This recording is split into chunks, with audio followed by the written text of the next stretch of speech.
ನಮಸ್ತೆ friends, welcome back to my YouTube channel. ನೋಡಿ, KS Chitra ಭಾರತೀಯ ಸಂಗೀತ ಲೋಕದ ಅತ್ಯಂತ ಪ್ರಸಿದ್ಧ ಮತ್ತು ಗೌರವಾನ್ವಿತ ಪ್ಲೇಬ್ಯಾಕ್ ಸಿಂಗರ್ಗಳಲ್ಲಿ ಒಬ್ಬರು. ಅವರನ್ನು ಪ್ರೀತಿಯಿಂದ ಸೌತ್ ಇಂಡಿಯನ್ ನೈಟಿಂಗೇಲ್ ಎಂದು ಕೂಡ ಕರೆಯಲಾಗುತ್ತೆ. ಇವರ ಪೂರ್ಣ ಹೆಸರು KS ಚಿತ್ರ ಕೃಷ್ಣನ್ ನಾಯರ್. ಇವರು ಹುಟ್ಟಿದ್ದು ಜುಲೈ 27, 1963. ಇವರ ಜನ್ಮ ಸ್ಥಳ ತಿರುವನಂತಪುರಂ. ಕನ್ನಡ, ತಮಿಳು, ತೆಲುಗು, ಮಲಯಾಳಂ, ಹಿಂದಿ ಸೇರಿದಂತೆ 20 ಭಾಷೆಗಳಲ್ಲಿ ಕೂಡ ಹಾಡಿದ್ದಾರೆ. ಚಿತ್ರ ಅವರು 1979ರಲ್ಲಿ ತಮ್ಮ ಗಾಯನ ಜೀವನವನ್ನು ಆರಂಭಿಸಿದರು. ಅವರ ಧ್ವನಿ ಮೃದು, ಭಾವನಾತ್ಮಕ ಮತ್ತು ಆತ್ಮೀಯವಾಗಿದ್ದು ಲಕ್ಷಾಂತರ ಜನರ ಹೃದಯವನ್ನು ಗೆದ್ದಿದ್ದಾರೆ. 25,000ಗಳನ್ನು ಹೆಚ್ಚು ಹಾಡುಗಳನ್ನು ಹಾಡಿದ್ದಾರೆ. ದಕ್ಷಿಣ ಭಾರತದ ಎಲ್ಲ ಪ್ರಮುಖ ಸಂಗೀತ ನಿರ್ದೇಶಕರ ಜೊತೆ ಕೆಲಸ ಮಾಡಿದ್ದಾರೆ. ಕನ್ನಡದಲ್ಲೂ ಅನೇಕ ಸೂಪರ್ ಹಿಟ್ ಹಾಡುಗಳನ್ನು ನೀಡಿದ್ದಾರೆ. ಮತ್ತು ಪ್ರಶಸ್ತಿಗಳು ಮತ್ತು ಗೌರವಗಳು ಅಂತ ನೋಡೋದಾದರೆ 6 ಬಾರಿ ರಾಷ್ಟ್ರೀಯ ಚಲನಚಿತ್ರ ಪ್ರಶಸ್ತಿ, 30ಕ್ಕೂ ಹೆಚ್ಚು ರಾಜ್ಯ ಮಟ್ಟದ ಪ್ರಶಸ್ತಿ, ಪದ್ಮಶ್ರೀ, ಪದ್ಮಭೂಷಣ ಇವು ಅವರ ಸಂಗೀತ ಸಾಧನೆಗೆ ಸಿಕ್ಕ ಮಹತ್ವದ ಗೌರವಗಳು. ಇನ್ನು ವೈಯಕ್ತಿಕ ಜೀವನದ ಒಂದು ಘಟನೆ ಅಂತ ಹೇಳೋದಾದರೆ, ಚಿತ್ರ ಅವರ ಜೀವನದಲ್ಲಿ ಒಂದು ದುಃಖಕರ ಘಟನೆ ಕೂಡ ಇದೆ. ಅವರ ಮಗಳು 2011ರಲ್ಲಿ ದುರ್ಘಟನೆಯಿಂದ ಮೃತಪಟ್ಟಿದ್ದರು. ಈ ಘಟನೆಯಿಂದ ನಂತರವೂ ಎಲ್ಲರೂ ಸಂಗೀತ ಲೋಕವನ್ನೇ ಬಿಡದೆ ಮತ್ತಷ್ಟು ಶಕ್ತಿಯಿಂದ ಮುಂದುವರಿಸಿದರು.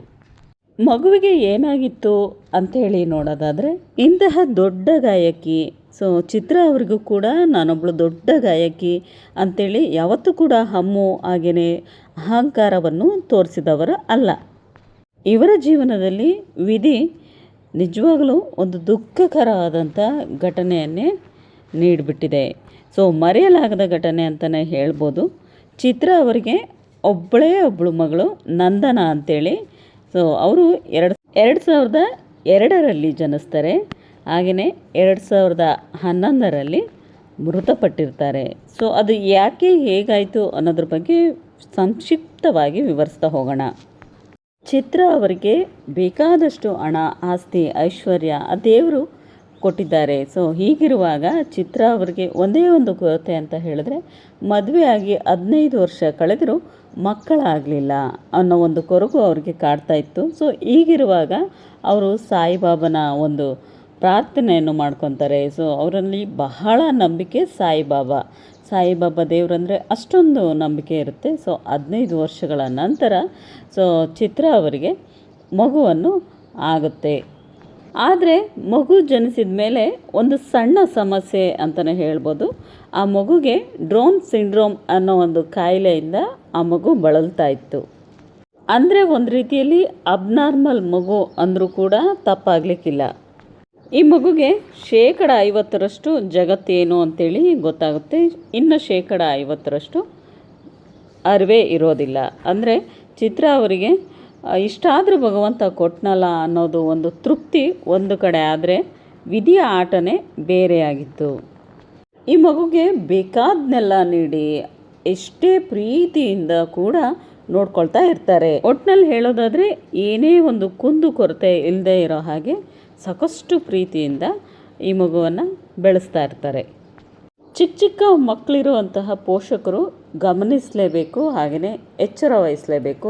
ಈ ಒಂದು ದುರ್ಘಟನೆ ಆಗದೇ ಇರೋ ಹಾಗೆ, ಇದೊಂದು ಎಕ್ಸಾಂಪಲ್ ಅಂತ ತಗೋತೀರಾ, ಏನಂತ ತಗೋತೀರಾ ಗೊತ್ತಿಲ್ಲ. ಇದೊಂದು ಗಮನದಲ್ಲಿ ಇಟ್ಕೊಳ್ಳಿ ಅಷ್ಟೇ. KS ಚಿತ್ರ ಅವರು ದುಬೈಗೆ ಹೋಗಿರ್ತಾರೆ. ಅಲ್ಲಿ AR ರೆಹಮಾನ್ ಅವರು ಒಂದು ದೊಡ್ಡ ಕಾರ್ಯಕ್ರಮವನ್ನು ಆಯೋಜಿಸಲಾಗುತ್ತೆ. ಅಲ್ಲಿ ಸಂಗೀತ ಕಾರ್ಯಕ್ರಮವನ್ನು ಕೂಡ ಏರ್ಪಡಿಸಲಾಗುತ್ತೆ. ಅದಕ್ಕೆ ಚಿತ್ರ ಅವರನ್ನು ಕೂಡ ಆಹ್ವಾನಿಸಲಾಯಿತು. ಅದಕ್ಕೆ ಚಿತ್ರ ಅವರು ತನ್ನ ಮಗುವಿನೊಂದಿಗೆ ಅಲ್ಲಿ ಭೇಟಿ ಆಗ್ತಾರೆ. ಬಹಳ ದೊಡ್ಡ ಕಾರ್ಯಕ್ರಮ, ಹಾಗೆಯೇ ಸಾಕಷ್ಟು ಜನಸಂಖ್ಯೆಯಲ್ಲಿ ಜನರು ಕೂಡ ಸೇರಿರ್ತಾರೆ. KS ಚಿತ್ರ ಅವರು ಕೂಡ ಎಲ್ಲ ಪ್ರಿಪ್ರೇಷನ್ ಮಾಡಿಕೊಂಡು ಮಗುವಿಗೆ ಏನೇನು ಬೇಕೋ ಎಲ್ಲ ಸಿದ್ಧತೆಯನ್ನು ಮಾಡಿಕೊಂಡು ಕರೆದುಕೊಂಡು ಹೋಗಿರ್ತಾರೆ. ಅಲ್ಲಿ ದುಬೈನಲ್ಲಿ ಒಂದು ಐಷಾರಾಮಿ ವಿಲ್ಲಾದೊಂದಿಗೆ KS ಚಿತ್ರ ಅವರು ತಂಗಿರ್ತಾರೆ, ಅಂದರೆ ಸ್ಟೇ ಆಗಿರ್ತಾರೆ. ಇನ್ನೇನು ನೈಟ್ ತಮ್ಮ ಒಂದು ಕಾರ್ಯಕ್ರಮ ಸ್ಟಾರ್ಟ್ ಆಗುತ್ತೆ ಅನ್ನೋ ಅಷ್ಟರಲ್ಲಿ ಮಗುವಿಗೆ ಎಲ್ಲ ನೀಟಾಗಿ ಏನು ಬೇಕೋ ವ್ಯವಸ್ಥೆ ಮಾಡಿಕೊಂಡು ಸೊ ನಂತರ ಅವರು ಕೂಡ ರೆಡಿ ಆಗಲಿಕ್ಕೆ ಅಂಥೇಳಿ ಸ್ನಾನಕ್ಕೆ ಹೋಗಿರ್ತಾರೆ. ಸ್ನಾನಕ್ಕಂದರೆ ಹೋಗೋಕ್ಕಿಂತ ಮುಂಚೆ ಅವರು ಮಗುವಿಗೆ ಕಾರ್ಟೂನನ್ನು ಟಿ ವಿಯನ್ನು ಆನ್ ಮಾಡಿ ಸೊ ಎಲ್ಲೂ ಹೋಗಲ್ಲ ಅನ್ನೋ ಒಂದು ಭರವಸೆ, ಒಂದು ನಿರೀಕ್ಷೆಯೊಂದಿಗೆ ಮಗುವನ್ನು ಕೂರಿಸ್ಬಿಟ್ಟು ಅವರು ಸ್ನಾನಕ್ಕೆ ಹೋಗಿರ್ತಾರೆ. ಆದರೆ ಚಿತ್ರ ಅವರು ಮಾಡಿದ ಒಂದು ಮಿಸ್ಟೇಕ್ ಏನಂತ ಹೇಳಿದ್ರೆ, ಸೊ ಸ್ವಲ್ಪ ದೂರದ ಬದಿಯಲ್ಲಿ ಸ್ವಿಮ್ಮಿಂಗ್ ಪೂಲ್ ಇರುತ್ತೆ. ಸೊ ಅದನ್ನು ಕ್ಲೋಸ್ ಮಾಡಿರಲಿಲ್ಲ, ಓಪನ್ ಆಗಿ ಇಟ್ಟು ಹೋಗಿರ್ತಾರೆ. ಸೊ ಹೀಗಿರುವಾಗ ಚಿತ್ರ ಅವರು ಗಮನಿಸ್ದಲೇ ಸೊ ಮಗುವಿಗೆ ಡೋರೆಲ್ಲ ಹಾಕಿಬಿಟ್ಟು ನೀಟಾಗಿ ಟಿ ವಿ ಆನ್ ಮಾಡಿ ಕೂರಿಸ್ಬಿಟ್ಟು ಹೋಗಿರ್ತಾರೆ ಸ್ನಾನಕ್ಕೆ. ಸ್ನಾನದಿಂದ ಬರೋ ಅಷ್ಟರಲ್ಲಿ ಮಗು ಅಲ್ಲಿ ಇರೋದಿಲ್ಲ. ಸೊ ಹೀಗಿರುವಾಗ ಚಿತ್ರ ಅವರು ಗಾಬರಿಯಿಂದ ಎಲ್ಲಿ ಹೋದ್ಲು ಅಂತೇಳಿ ಸೊ ಆ ಕಡೆ ಈ ಕಡೆ ಎಲ್ಲ ಹುಡುಕ್ತಾ ಇರ್ತಾರೆ. ಆಗ ಸ್ವಿಮ್ಮಿಂಗ್ ಪೂಲ್ ಬಳಿ ಹೋದಾಗ ಮಗುವಿನ ಒಂದು ದೇಹ ಅಲ್ಲಿರುತ್ತೆ. ಸೊ ಆವಾಗ ಮಗುವಿನ ತಕ್ಷಣವೇ ಎತ್ಕೊಂಡು ಹಾಸ್ಪಿಟಲ್ಗೆ ಸೇರಿಸ್ತಾರೆ. ಸೊ ಅಲ್ಲಿ ಗೊತ್ತಾಗುತ್ತೆ ಮಗು ಈಗಾಗಲೇ ಮೃತಪಟ್ಟಿದೆ ಅಂಥೇಳಿ ದೃಢಪಡಿಸ್ತಾರೆ. ಸೊ ಇದಿಷ್ಟು ಚಿತ್ರ ಅವರ ಮಗುವಿನ ಒಂದು ದುರ್ಘಟನೆ. ಸೊ ತುಂಬಾ ಕಹಿ ಹಾಗೆಯೇ ಬೇಜಾರಾಗಿರೋವಂತಹ ವಿಷಯ. ಸಾಕಷ್ಟು ದೇವರುಗಳನ್ನು ಸುತ್ತಿ ಸಾಕಷ್ಟು ಟ್ರೀಟ್ಮೆಂಟ್ಗಳನ್ನು ಪಡೆದುಕೊಂಡು ಚಿತ್ರ ಅವರು ಈ ಮಗುವನ್ನು ಪಡೆದುಕೊಂಡಿರ್ತಾರೆ. ಸೊ ಇದು ದೇವರು ಕೈಗೆ ಬಂದಿದ್ದ ತುತ್ತು ಬಾಯಿಗೆ ಕೊಟ್ಟಿಲ್ಲ ಅಂತಾರಲ್ಲ, ಸೊ ಹಾಗೆ ಚಿತ್ರ ಅವರಿಗೆ ಬಹಳಷ್ಟು ಅನ್ಯಾಯ. ಇದೊಂದು ಪರ್ಸ್ನಲ್ ಜೀವನದಲ್ಲಿ ನಡಿಬಾರ್ದಂತಹ ಘಟನೆ ನಡೆದು ಹೋಯಿತು ಅಂತ ಹೇಳ್ಬೋದು. ಸೊ ಈ ಮಾಹಿತಿ ನಿಮಗೆ ಇಷ್ಟ ಆಗಿದ್ದರೆ ದಯವಿಟ್ಟು ನನ್ನ ಚಾನಲ್ಗೆ ಸಬ್ಸ್ಕ್ರೈಬ್ ಮಾಡ್ಕೊಳ್ಳಿ. ಸೊ ನೆಕ್ಸ್ಟು ಯಾರೆಲ್ಲ ಪೋಷಕರಿದ್ದಾರೆ ಸೊ ದಯವಿಟ್ಟು ಮಕ್ಕಳನ್ನು ಬಹಳ ಜಾಗರೂಕತರಾಗಿ ಎಚ್ಚರವಹಿಸಿ ಇಂತಹ ಮಕ್ಕಳನ್ನು, ಅದು ಅಲ್ಲದೆ ಇಂತಹ ಮಕ್ಕಳನ್ನು ಕೇರ್ಫುಲ್ಲಾಗಿ ನೋಡ್ಕೊಳ್ಳಿ. ನೆಕ್ಸ್ಟ್ ಆಗಲಿ ಸಿಗ್ತೀನಿ ಫ್ರೆಂಡ್ಸ್. ಟೇಕ್ ಕೇರ್ ಎಲ್ರಿಗೂ.